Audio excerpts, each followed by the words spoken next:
everyone, it is Jazz here. Today I'm doing my January wrap-up.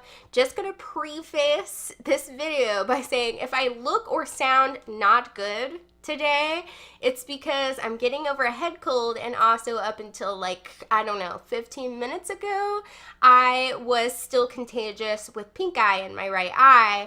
And obviously I didn't want to put any makeup by or on my eye for fear of contaminating like all my eye makeup. I probably look a little like I'm dying, but it's fine. I'm fine. Today we have lots of books to talk about. I ended up reading 14 books. That's both normal books and manga. I was going to make this a two-parter video, but I don't have the energy for that. So it's just going to be one long video. I hope you guys enjoy, and let's jump in.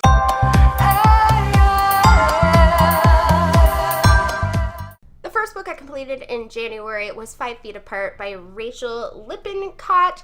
This is, from what I understand, based on the screenplay of the movie that is coming out in, I think, March, also called 5 Feet Apart. So it's kind of a novelization, but it came out first, which is kind of different. This book is about two characters, Stella and Will, who have cystic fibrosis. If you don't know what that is, it is a life-threatening genetic disorder that affects your lungs and also your digestive system. I will try to link you to some information about cystic fibrosis if you want to know more about it. The basic rule is that people with cystic fibrosis are to remain 6 feet apart because they are very susceptible to bacteria, and also they are very susceptible to catching each other's bacteria. And it can be very life-threatening because some of those bacteria are resistant to antibiotics. So Stella and Will end up meeting in the hospital when they go in for additional treatments for their CF, and they end up having feelings for each other, but obviously it's very complex when you can't go within 6 feet of each other. I decided to read this book because I saw the movie trailer and I was very intrigued by the story, and I rarely get to the movie theater when movies are still out. So I thought, hey, there's a book, I'll pick it up. I found it such an interesting story. I really like learning something about something that I don't know totally a lot about. I probably knew more about CF than like most just general people, because my mom, when she was younger, knew two people that had it, and so she has told me stories about it, so I was aware of the illness. But there's definitely things that I didn't know about the treatments, and the things that I didn't know about, you know, that it affected. Like, I didn't know that it affected your digestive system. I just thought it affected your lungs because that's what you see the most when you see anything about it on television, or when I've been told about it. So I found it really interesting to find that out, and I think it's a really good book to bring awareness to cystic fibrosis, because I've heard by like watching reactions from other people that have it that it's not really like a well-known disorder. And you know, I think it would really help people to have other people be aware of it and have understanding for people. So I think this book in that term is really good in terms of awareness for cystic fibrosis, and hopefully like encouraging people to, you know, help find some kind of cure for it, because let me tell you, it sucks. I think it definitely shows how much of a like difficulty it is, and the fact that you can't go within 6 feet of people that would be like the most likely to be your friends or people that you would want to be in a relationship because they would understand your point of view. Like, you could, but you are risking something. So the kind of interesting part of this book, and what I found really emotionally tying, was that there are some tough choices in this book, and I think that makes it kind of different than the normal, like,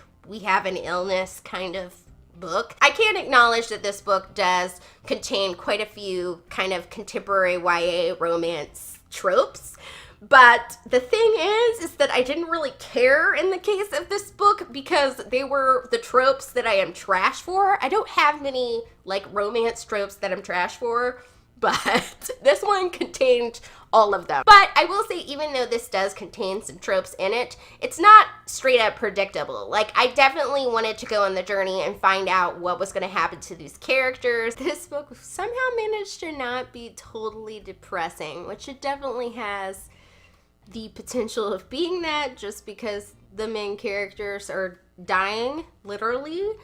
But it somehow has like this really great element of hopefulness to it. Like, there's definitely some hopeful qualities to it. There are also some funny moments to kind of balance out the sad moments, because there's definitely some sad moments, because this book's one of the few books that I've read that has made me cry a little bit. But it also made me laugh a little bit, and yeah, it definitely leaves you with a hopeful feeling as opposed to feeling like really depressed at the end of it, which is a really hard thing to do, and I think this did it well. Overall, I ended up highly enjoying this, and considering it's the only book that I checked out at the library that I actually bought, I think that means something for sure.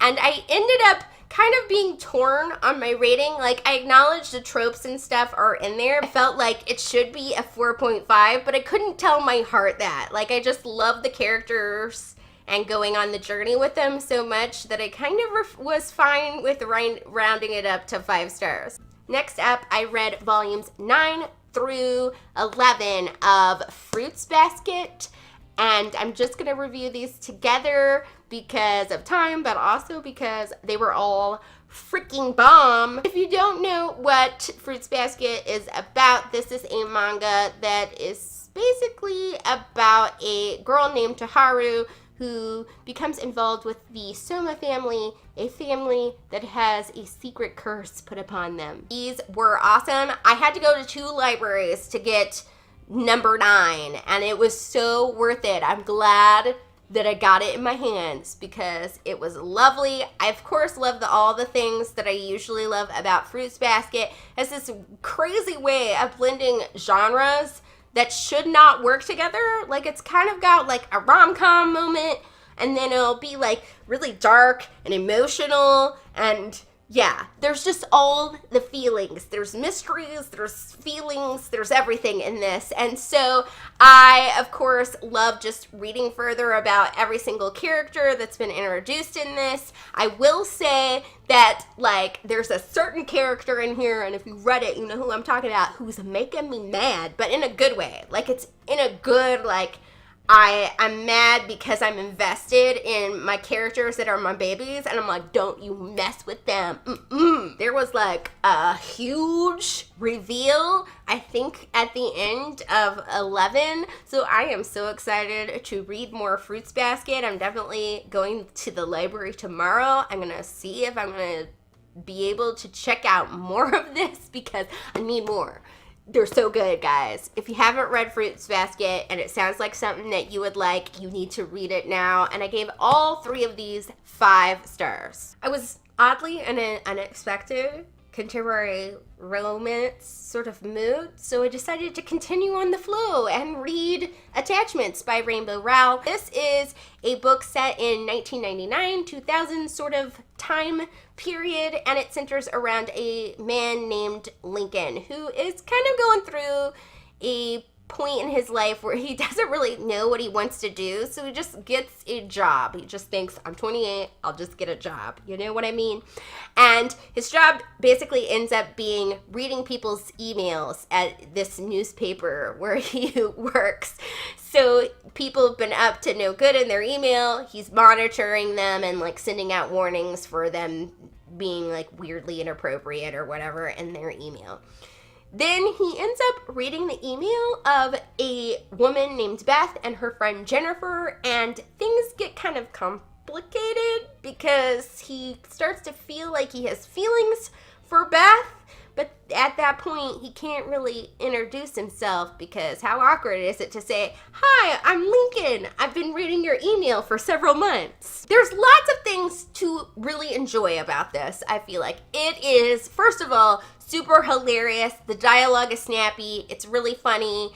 I really loved the pop culture references from 1999 and 2000. I don't know if anybody that wasn't living in that era finds those things funny, but I was, and I was like, haha, Quantum Leap, I watched those reruns too, Lincoln, haha. And just general stuff that was happening, movies and things like that I really found all very amusing. Every time I read a Rainbow Rowell book, I feel like she makes the exact pop culture references I would if I was writing a contemporary book. Like, it's like she lives in my mind and we like a lot of the same things or something.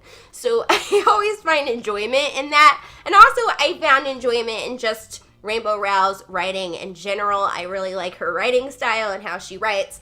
The only thing about attachments that made it not my favorite Rainbow Rowell book, because I've read Fangirl and I've read Eleanor and Park, and I really, really like those. And this was good, but it wasn't as good as those.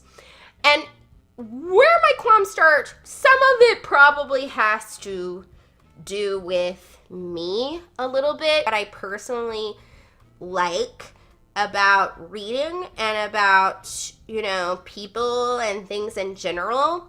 And first thing is, when I read to like feel like I'm friends with the characters, usually. There's a few circumstances where that's not the case. But most of the time, particularly with contemporary novels, I want to like read and like feel like the characters are my friends and I go and visit them. I think it's best when those friends that you go and visit in your book are like kindred spirits. These people are fine in this book. They're perfectly nice, but I feel like we're not kindred spirits. Like, these are characters that I would not want to spend a lot of time with. I would be acquaintances with them. The other thing is that this book is about people in their like late 20s, early 30s, and they are definitely people that are going through that sort of normal, I guess it's normal phase,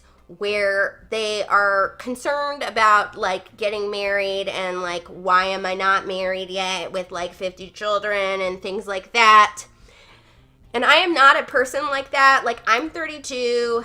I've never been in a long-term relationship. I literally don't care about it. So it's really hard for me to get into that kind of mentality. I'm so somebody that's fine with being single, and it's fine if you're not married or whatever at a certain age. And so that was kind of hard for me to get into.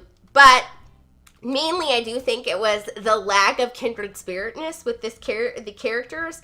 To a certain extent, Beth in particular, sometimes Lincoln, were kind of borderline annoying, mostly because they had problems that they easily could have solved if they basically had the common sense and self-awareness to solve them. I tried not to let it bug me too much, and honestly it didn't, but it bugged me enough to like dock a star. There was something kind of that I respected about how the book laid itself out, is that it did sort of talk about the idea that you have to like yourself to really be with anyone else. But the way it was executed, I think could have been more focused on. So that was something that I respected about the book, but I think because of the way the characters were, like, I don't think it came through as well as it could have. There were some fun, good things about it, and I did, for the most part, enjoy the journey. It was kind of like reading something that was like You've Got Mail, which I do actually really enjoy that movie. So I think if you also enjoy movies like that or that type of film, you will probably enjoy this as well. I ended up giving this 4 stars, so don't say that I didn't like it, because I did like it. I had qualms, so I had to, dock 1 star. I couldn't love it. Next, I reread the first book in the Pippi Longstocking series by Astrid Lindgren. This is the story of a wacky girl named Pippi, and she lives in Sweden. She has been sailing on a boat with her father for all her life, but he gets lost at sea, and she ends up living in this house called Villa Villakula all by herself, and she befriends 2 children next door, Tommy and Annika, and they go on wacky adventures. So I have not read this book since I was in grade school, and I've been wanting to reread it for so long because I remember just loving it. Y'all know I love a red-haired, crazy situation, protagonist, because that is where my buzzwords are at. And so I ended up loving this as an adult as well. It's very anecdotal in this first book. I had to have read like subsequent books because I think I remembered like more plot points to it, but it could just be too that I watched some of the movies, so that could be why I remembered more in terms of that.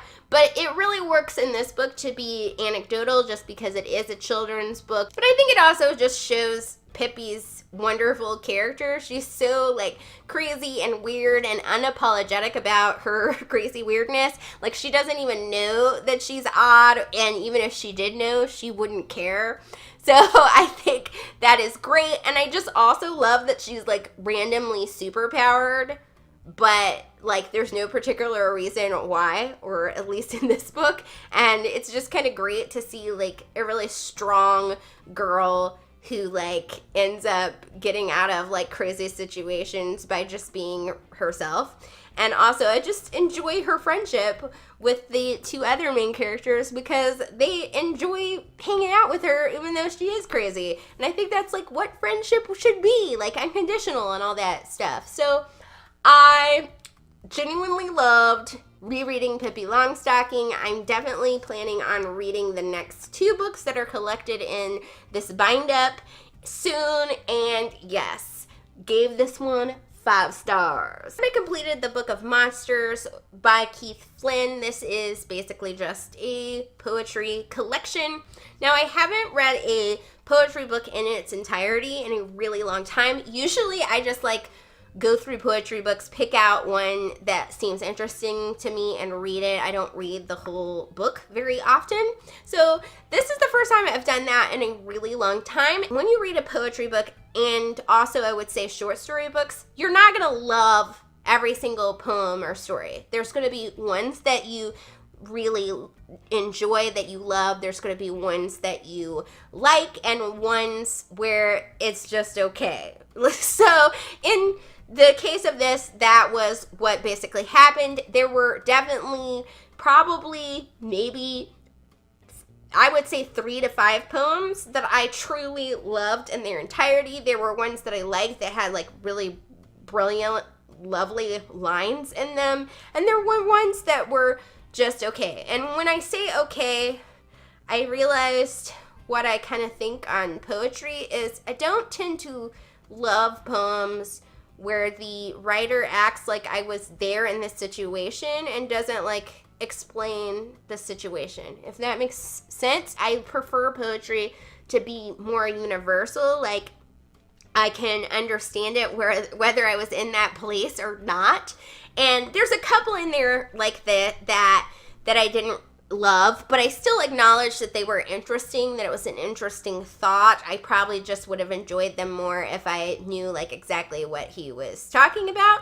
But that didn't happen too often. Overall, I think that this was a pretty good poetry book. I ended up giving this 4 stars because even though I had like different feelings about each individual poem, they were all interesting, and I think they are definitely all worth reading. And it's not a very popular book, I'm assuming, because it was really hard to find on Goodreads. I actually had to put the ISBN number in to even find it, but it is on there, and I think I'm like the 1 review on there. So I would recommend trying it if you like poetry books and giving this a few more reviews. Next, I got another popular read on BookTube. It is Emergency Contact by Mary H.K. Choi. This is about 2 characters named Penny and Sam, and it switches perspectives between those 2 characters. Penny is going into her first year of college. She kind of wants to get away from her mom because she has like building issues with her mother, so she's excited to kind of go and do her own thing and learn how to be a writer. On the other side, there's Sam, who is kind of going through like the lamest period in his life, and he knows that it's lame. Like, he's living in his workplace, the coffee house, like above it. Like, his relationship has like ended badly. He doesn't really know how he's going to approach his life because he had to drop out of school, which he was going to school to be a documentary filmmaker. So, like, his life has become insane. Basically, through a variety of circumstances, these two characters meet and they end up becoming each other's emergency contact, which basically means that they communicate mostly through text to each other and just talk about everything. This book, I found through watching other people's reviews, is something that people either really hate or really love. I kind of fell somewhere in the middle of that, I guess. When I started this book, I have to say that I had lukewarm feelings for it, but by the time I got to the end, I was truly enjoying it, and I did find a lot of great qualities about the book. So I guess it was one of those books that had to grow on me. Kind of can see both sides of the story. I can see why people would love it, and I could also see why people might have some issues with it. I feel like at the front of this book, maybe for the first quarter or third of it, I kind of felt the author trying too hard to like make it good and make the writing style flow. Like, the writing style wasn't fluid in the beginning. There were a lot of things that I thought could have been shown instead of told. It kind of would have like these things where everything was always a flashback, and that actually made a lot of sense later, but when you were first into it, you were like, huh? And then there were also some like really witty, great moments in the writing style, and then it would switch to like this inner ramble thing that was kind of weird, and it was kind of, I don't know, it was disorienting. And I, for a lot of the first quarter of the book, would say that I had lukewarm feelings about whether I liked the writing style or not. But as the book went on, a lot of why she did things that she did in the front actually started to really make sense. Part of the rambling thing that I wasn't getting was that as the story developed, I realized that's just how these characters think. Like, part of why they get along is that they both think in this way where like one thought leads to like another random crazy thought, and it becomes like this inner turmoil rant thing. And also, I feel like maybe the author kind of relaxed into what her style was, and so the things that I was enjoying about the writing style became more part of her writing style later on in the book. Now, I do think that some people probably are going to have issues with these main characters in particular, probably maybe all the characters, because they do have a lot of elements that are flawed and sort of odd, and honestly, the characters themselves sometimes don't even know why people would like them. Like, they have some issues, if you will. I found them so interesting because of that. I feel like the flaws and idiosyncrasies that the characters in this have are the ones that you would have psychologically from like the backstories that all the characters have. I felt like there was a genuine reason for them to behave the way they do, and that I feel like there's a genuine reason why Sam and Penny are more comfortable communicating to each other through text. I'm somebody that really enjoys the psychology of a character and what goes behind their motivations and things like that. And I honestly think if the motivations justify it, the characters don't owe it to you to be unflawed or likable. Like, they can definitely be somewhat unlikable or have some negative qualities if I feel like the writing has justified those things in their psychology. And I think the author did that really excellently. Another thing that I found interesting is that the main character, Penny, is Korean in this story.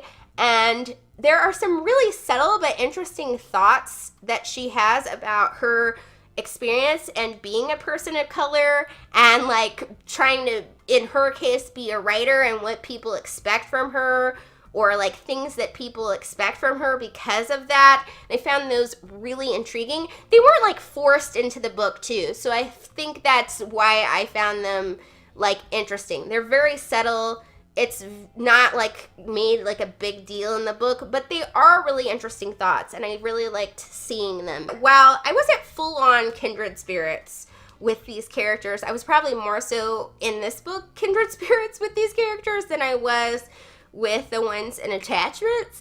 And I think the reason for that is, while I didn't like totally relate to the like total mentality of these characters, I did really relate to like things that they did. For example, like Penny has like anxiety, and when she feels anxious, she feels like she needs to take a nap, and I have done that many a time. And so like there were things about their like idiosyncrasies that I really related to. So I feel like, as opposed to something like attachments where I like didn't get their psychological like reasonings for things, these people's made sense to me, and their problems were sort of deep and meaningful, which I did not expect from this book. Like, this book got deep, honey, and I thought it was just gonna be light and cute and fun. There's some deepness in here. Be prepared for that. So I did end up quite enjoying this in the end, and I gave this 4 stars. Yeah, my goal was to read popular books in January, so I followed that up by reading Illuminae, the first book in the Illuminae files by Amy Kaufman and Jay Kristoff. This is a science fiction novel set in a far future featuring 2 young people named Katie and Ezra. Their planet, who did sort of illegal kind of mining, was totally destroyed by this big company, and they escaped, but other insanity ensues because there was some biological warfare. So there's a really bad disease going around on their spaceships that they are on, and also their AI, who kind of runs all the things in the spaceship situation, is going a bit wackadoodle. And so, yeah, things are going awry for these 2 characters. I feel like this is a horrible summary, but you know, whatevs. I don't think I love this as much as most of BookTube does, but I did end up really enjoying it. I could definitely see, you know, why some people love it. I just liked it, and that's totally fine.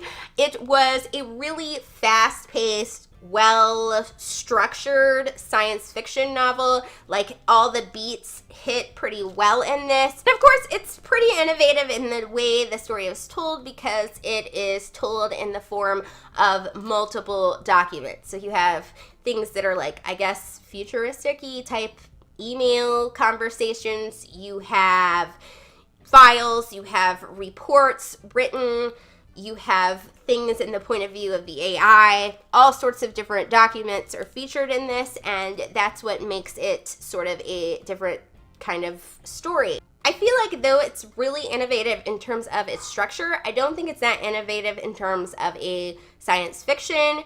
If you're somebody that's read like a lot of science fiction or watched a lot of science fiction, like the tropes in this book that are like the main crazy things that are happening are ones that you see often and recurrently. So it's not like bad to do that. I think tropes for any genre are just things that carry through. It's just definitely things that I've seen before. And what makes it different is that they have kind of thrown them all together, and that does make it really super exciting. Now, the thing about this that I think I didn't enjoy very much was actually the document structure itself. Actually, I wouldn't say that. There were things that I really enjoyed about it, and then there were things about it that I really found tedious, if you will. I will call it wondrous tedious. Now, the thing that I thought was really wonderful is that I feel like it allowed the authors to do show and not tell in a way that they couldn't have done in normal prose. And I really love that element of it. It made certain elements of this very profound. I really enjoyed that element of it. In other ways, though, I feel like the structure kind of does the story a disservice, because on one point, I had trouble imagining the characters as humans that took up physical space. A lot of times, I was imagining them as, like, words on the page. Like, Ezra is literally words on the page. Katie was literally witty words on the page. Like, I had trouble imagining them as human beings unless I consciously made the effort to do that. And that was kind of a weird experience. It wasn't necessarily a bad one, but it was definitely weird.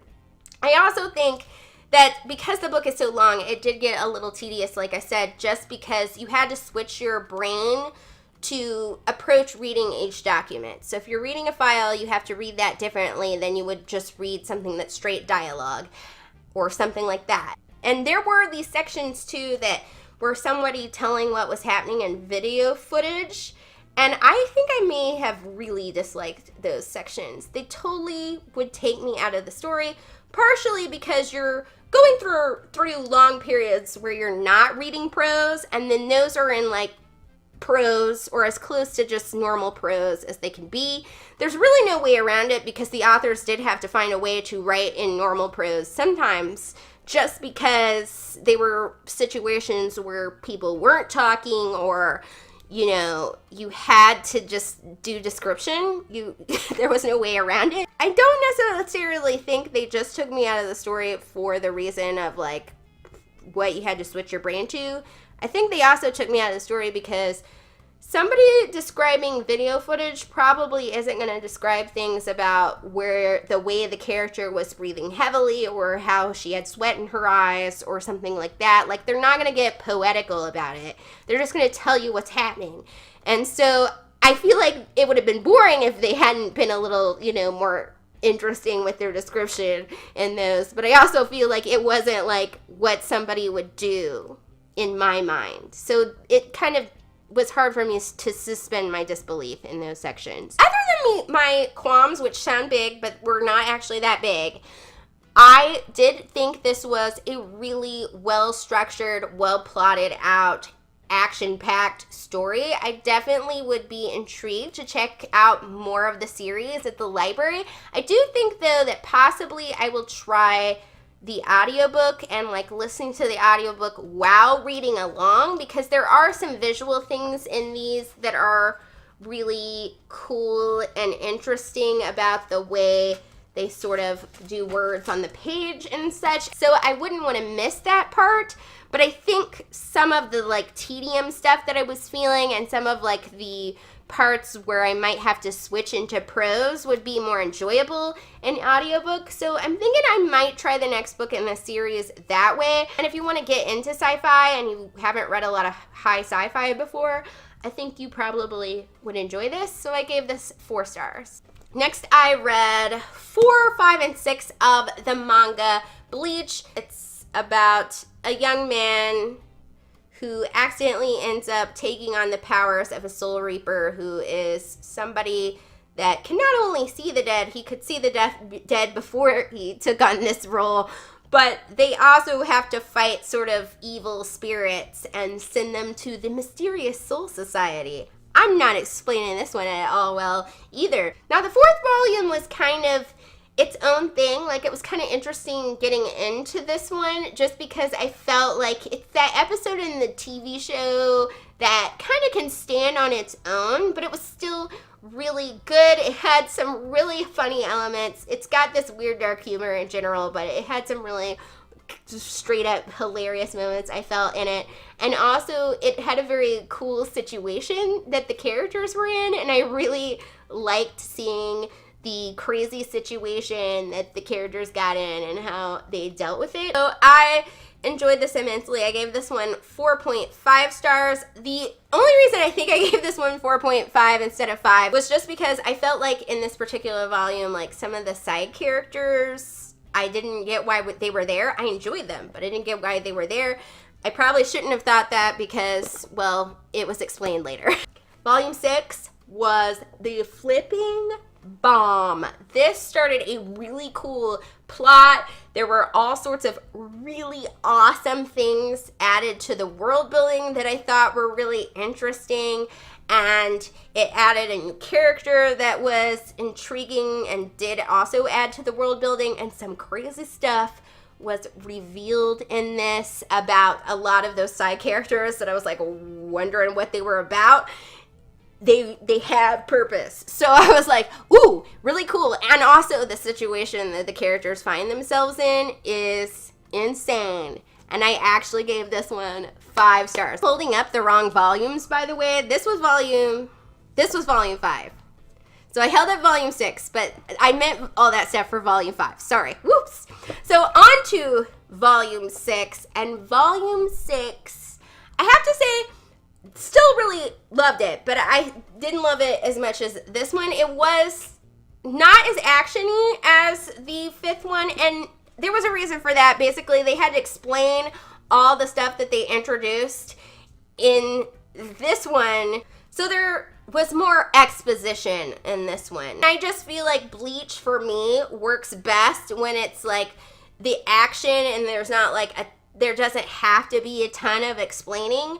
And this did have some great action, like some good stuff, but it was a lot of exposition. And so I didn't love it as much as the previous one, but I still think that it was really excellent. And honestly, I don't think there was a way around that exposition. Like, it had to be there. They had to explain what they had previously set in motion. So I didn't like get real hard on it for that, if you know what I mean. And I ended up giving this one 4.5 stars as well. Finally, we've reached the last 2 manga and last reads of January. So I ended up reading volume 2 and 3 of Black Butler. If you don't know what Black Butler is about, it is about a young man named Phantom Hive who is an earl because he was orphaned, and he's also sort of a business mogul, and he has a very interesting butler who has sort of supernatural gifts, if you will. I read the first volume of Black Butler, and so I decided to give it 2 more volumes to see if like how I felt about it. It wasn't enough in the first volume to really like make me love the characters, or I didn't like know the world yet. It was kind of very much like the pilot of a TV show. So I wanted to give it more time to like see what I thought of it. And it kind of makes me a little disappointed that I like don't love it. Like, I feel like there's a lot of elements to Black Butler that I think would be really up my alley, but there's also some things that really, really bothered me in these subsequent volumes. So I didn't like hate them, but I didn't like them as much as I wanted to. I thought I would at least like them as much as I liked the first volume, and I have to say, I don't really feel like I did. I feel like I picked up something that I didn't sign up for. Like, when I finished the first volume, there was a really big reveal. I really thought in the next volume I was going to get more on that reveal and more about the world building and learn more backstory on the characters, and I was really excited for that. And so that's why I decided to pick up another volume, and I probably should have read the summary on the back because it's so obvious that I'm not going to get that. But I didn't, because I just trusted, I guess, that, you know, I was going to get what I wanted. And what I got instead of that was a mystery involving Jack the Ripper, which usually I would find really interesting and, like, vibe with that. But the fact that I got a mystery instead of, like, more backstory and stuff really annoyed the heck out of me. But also the general structure of both of these I found somewhat off-putting. Like, I don't like the order that certain events are put in or the way that certain things are revealed. Like, for example, this just kind of alluded to things that I wanted to know more about, and I really would have liked more focus on that and less focus on the Jack the Ripper story, because that's something that I think could have been really great later on when I've gotten to know the world and the characters more. But right now, like, the timing of it didn't work for me. Other thing about this was that the end of the second volume got so silly. I understand that these characters are otherworldly and kind of weird, but one character was literally, at the end of this, wielding a chainsaw-like thing in Victorian England. Like, that just didn't make sense to me. Like, I just thought that was so out of place and weird, and not in, like, a good way. Like, there's times in this where things are kind of out of place and odd, and it works, and it's funny, but it's also got, like, those dark elements. Like, there's parts where that stuff works, but it did not work in that particular situation. One thing this did do good at, though, the second volume, was sort of balancing, like, the humorous situations with the dark situations. And it did have a very interesting twist at the end on what was going on with the mystery. So I did really think that was well done. But yeah, definitely far from really liking this. I ended up giving this second volume 3.5 stars. Honestly, wasn't super excited to read this third volume just because of what happened in the second, but the second one did have a cliffhanger. I didn't want to know how the story was gonna kind of close up in terms of the mystery and all that.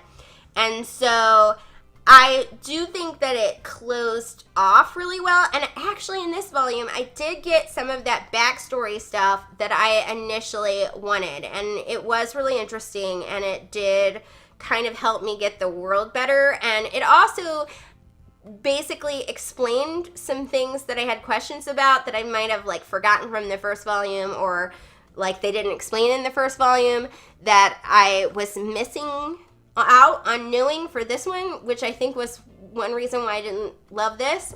But it explains some of those things, so it gets points for that. The only thing that kind of bothers me about that is like you should have explained that stuff in this one and not the third one. I shouldn't have had to wait till the third one to get that, but you gave it to me, and I guess I need to like not be harsh. Kind of got back near the end into the stuff that I enjoyed about the series initially, which I think was good.